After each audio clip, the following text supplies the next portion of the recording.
What's up, fish tank people? Fishtanktv.com. Dustins Fishtanks bringing it to you on a Sunday, baby. How's everybody doing? I hope you're doing well. So today it's Sunday. It's Species Sunday. We're going to talk about a couple of species of fish here in a minute. But first, I want to take you inside my filthy mind with the no maintenance tank and what I'm thinking as I show you how I work.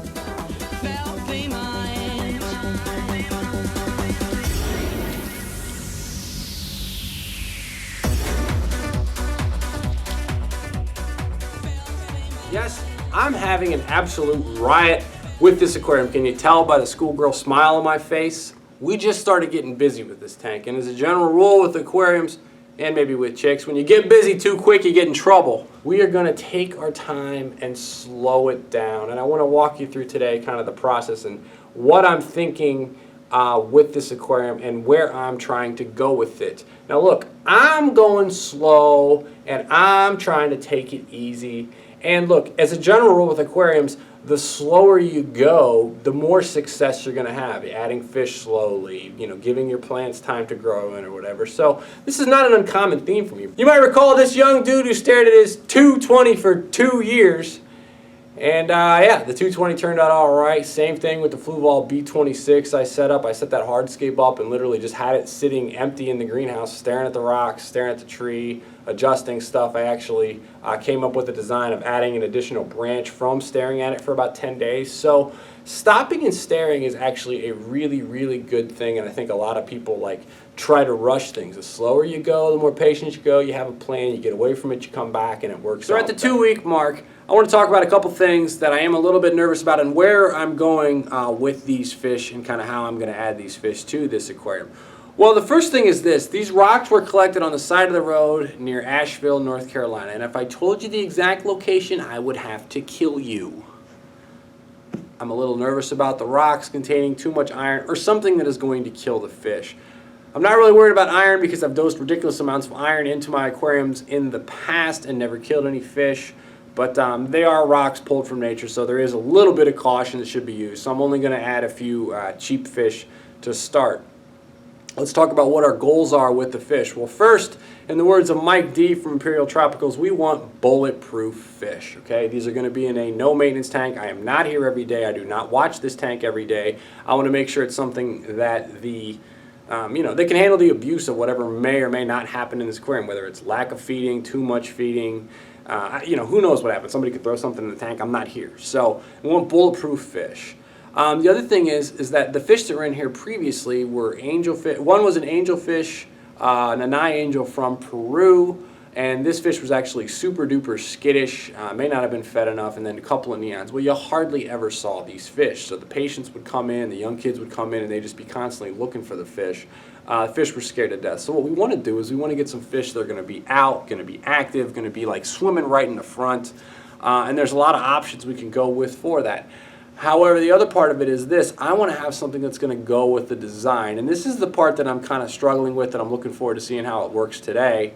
With the design of this tank, what's going to go with the flow of this aquarium, okay? I debated about putting some rainbow fish in here, but for me, I want something that's going to stay small. I want to keep the scale that I've got going. Something that I like about this tank is the way the scale is, the driftwood with the small little buciflanger, and I want to keep a small fish, but I also want a very active fish. I like the orange. I kind of want to stick with the orange. It kind of matches a lot of stuff going on in this room. So I'm going to roll with the old orange and black platies, like your plain Jane, run-of-the-mill, bulletproof, as they call them, platies. So we're going to put these suckers in here. Why platies? Well, for one, they're super hardy. 2, if I lose them, I'm not going to be totally devastated. And 3, I think they're going to look really cool. So we're going to release some platies here in a little bit. You know the drill, black mamba. Getting busy and taking it to the face. Didn't take it to the face that time, yeah. Long tube. A little bit of stuff left on the end there. So we're draining this sucker down, and we're gonna work on the boost trees a little bit more.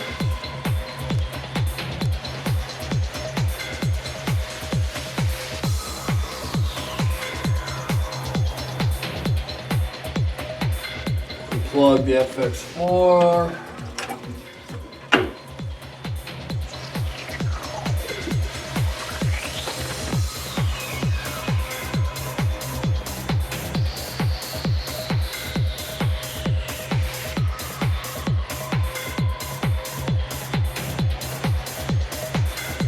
I've intentionally not done any of the like lower stuff or added any plants here because I want to work the trees first, see how the trees with the boosts on them look, and then like I don't know, coordinate the bottom, low, mid-ground, any plants I may do. I may not do any based on the trees. So the trees come first as like your focal, and then I'm going to work my way down to the other stuff.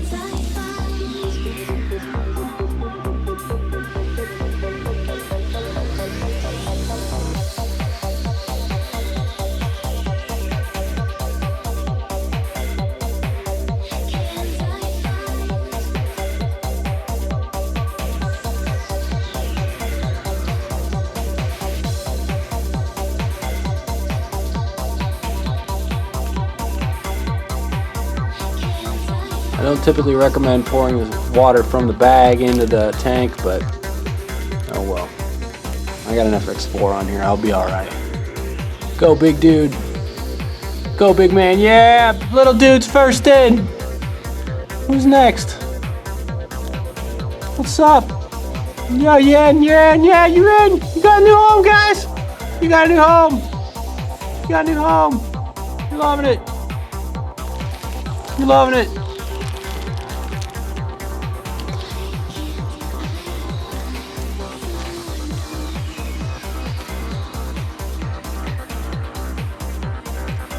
That's it. I like the orange.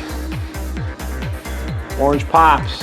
And here's how we're looking with the fish in here. Water filled up, everything back in full effect. I'm having an absolute riot with this tank. Got the second of 3 boost trees done. Third one's still to go. The fish were in here 5 seconds ago. They're not hiding, so here, check them out. The fish are good. The tank is cleared. Couple of things, couple of recaps on this video. Take your time, go slow, stare at your tanks for a while, and then figure out how you're going to move forward with both the fish and the aquascape. A couple things of note here. I got a tiny little bit of sign. I'm not really worried about that there.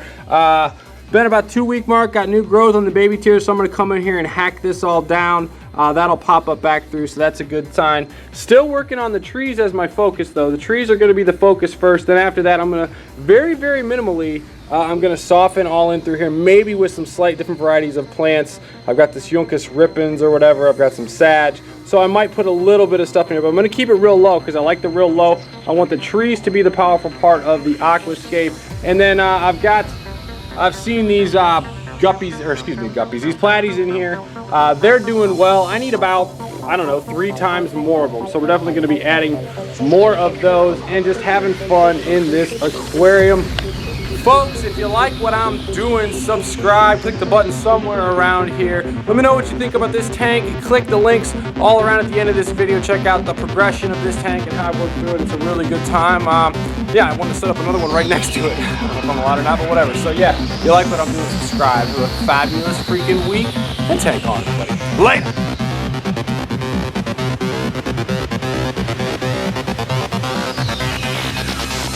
Here we go.